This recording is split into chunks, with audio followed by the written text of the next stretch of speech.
12. How was it with music in your family? I come from a very big family. My dad has 7 children. 7. Yeah, that's the rare. Uh, but 4 together with my mom. So I grew up with the 4 or 3.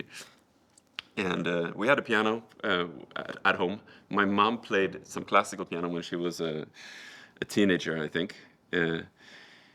Like the some of the classic repertoire, like Chopin or some Brahms, some of the intermezzos, some Bach pieces, some of the inventions by Bach. And then she also had books of like jazz transcriptions by Bill Evans, Scott Joplin, like.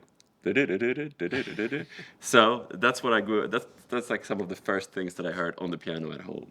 And I saw her playing those pieces and thought, I'm gonna try to get as good as her. And yeah, that's how it started. I didn't have any ambition to like move on after this.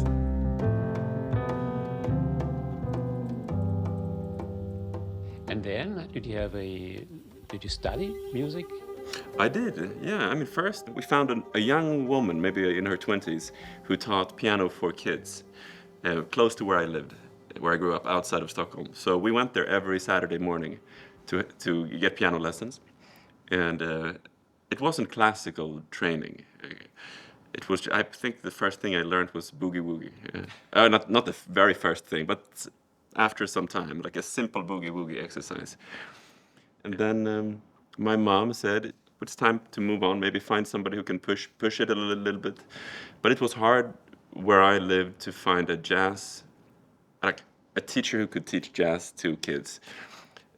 But they managed to find another great teacher. And then I went to a music college in Stockholm called Söder Latin, where I think almost all the musicians you meet from Sweden went there. I mean, a lot of us.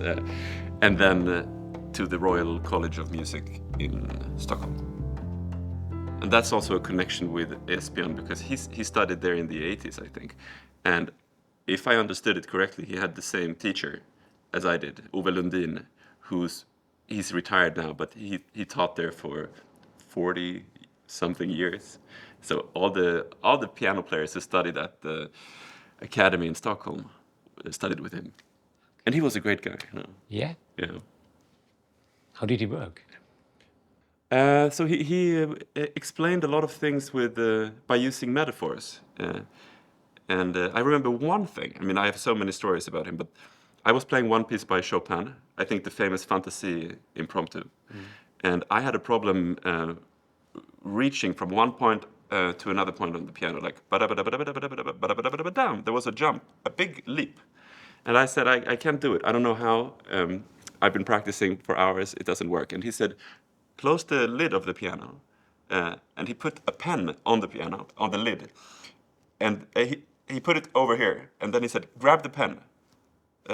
And I did it. And he said, that's the problem, because the movement is not fast enough. So then he showed me. And he did like that. And so he said, like, sometimes it's worth, get away from the piano, focus on what's, he was very good at isolating a problem.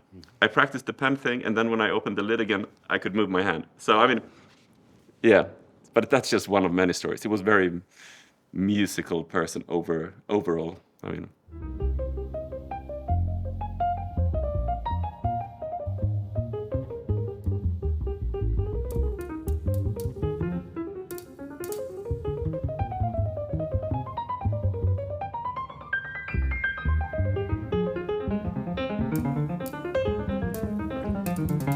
Then, how did you come to the trio that I heard in 2019? I mean, we started playing in 2017, I think.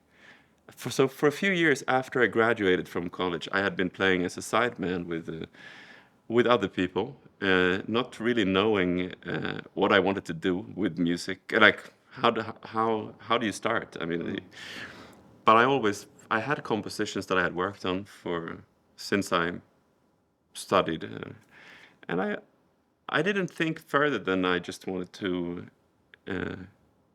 put them somewhere. I mean, document them somewhere. It would have been sad if I'd never released my own music.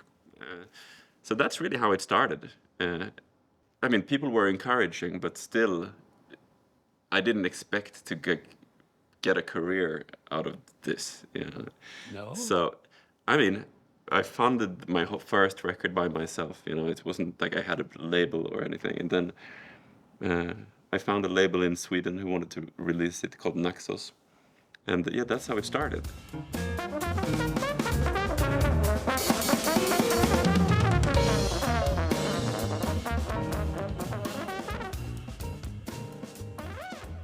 How did you get in contact with Nils Lan?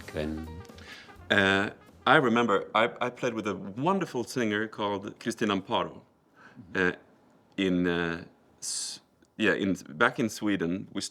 We made our first album in 2015, and then we toured a little bit in Sweden, and Nils invited us to come and do a duo show. I think it was called like Nils Landgren with friends, or invites, Nils Landgren invites a friend to talk and to play some music. So I played with Christine. I was her piano player.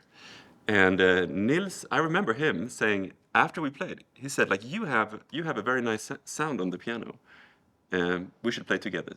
So and then he called me for a gig. I was very, very happy. I feel like everything with Nils is so easy, and he just says what he thinks. He's honest and happy to bring a young piano player to Germany. And I can't remember what the first gig we did was. I think maybe a duo gig at Elmau. No, it was a quartet gig at Elmau. Me, Nils, Ann-Sofie von Otter, and Mats Bergström. And Schloss Elmau, it works because they have a very open. It was amazing.